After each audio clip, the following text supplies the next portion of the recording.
all about relationship astrology, part 2. In part 1, we discussed the important planets on your chart when it comes to finding love. Your birth chart can reveal a lot about your ideal match. If you missed that, you can check it out in my IGTV series called Love. Now, today, we're going to be taking a look at the houses on your chart and what they reveal to us about love. This is most useful for people who are already in relationships because we're going to be combining two charts together to see how compatible they are, and it does require an exact time of birth for each person. What I'm teaching today is also known as synastry, the art of finding compatibility through the birth chart.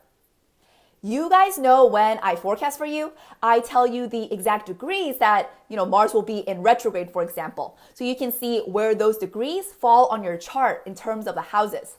If Mars is retrograding through your second house of money, let's say, then you know that your income is likely to be affected during this time. The exact same goes for compatibility. At the exact moment that your partner was born, the planets in the sky were affecting your chart in a very specific way. And by looking at that, we can learn a lot about how you see your partner, what you think of them, how they affect you, and vice versa. Start by getting a birth chart for you and your partner from 𝒔𝒚𝒏𝒂𝒔𝒕𝒓𝒚. Take a look at your partner's chart. On the right hand of the page, there should be this sidebar that lists all your partner's planets, what signs they're in, and the degrees.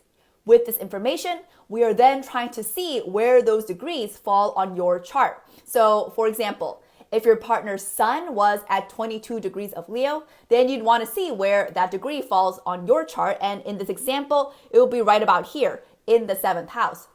That would say that your partner's sun lights up your 7th house of relationships and marriage. Basically, your partner makes you feel like you want to get married. Obviously, that's considered a great sign in terms of compatibility. This is the basics of synastry. You do need to know how to read degrees on a chart for you to be able to do this yourself. So if you don't know how to do that, check out my highlights bubble called Finding Degrees. Essentially, what you want to do is to see where your partner's Sun, Moon, Venus, Mercury, and Mars falls on your chart. Those are the most important to consider. The other ones don't matter as much because they don't factor as strongly into your personality. It's a really good sign if those planets I mentioned fall in your 1st house, 5th house, 7th, or 8th. Those are considered some of the best in terms of compatibility. The 1st house says that you identify with this person very strongly and you even see them as an extension of yourself. The 5th house says that you guys have a lot of things in common and have a lot of fun together. There can be a lot of passion as well. The 7th house gives off a feeling of marriage, and the 8th house gives a very strong sexual attraction. There can also be even potential for making money together.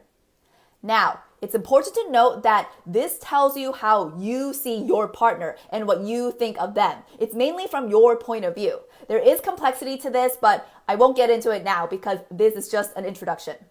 Now, if you want to see the reverse, as in what your partner thinks of you and how they see you, then you've got to see where your planets falls on their chart.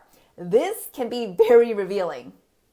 For example, all of your partner's planets may fall in your 5th or 7th house, which says that you see them as a very strong love potential.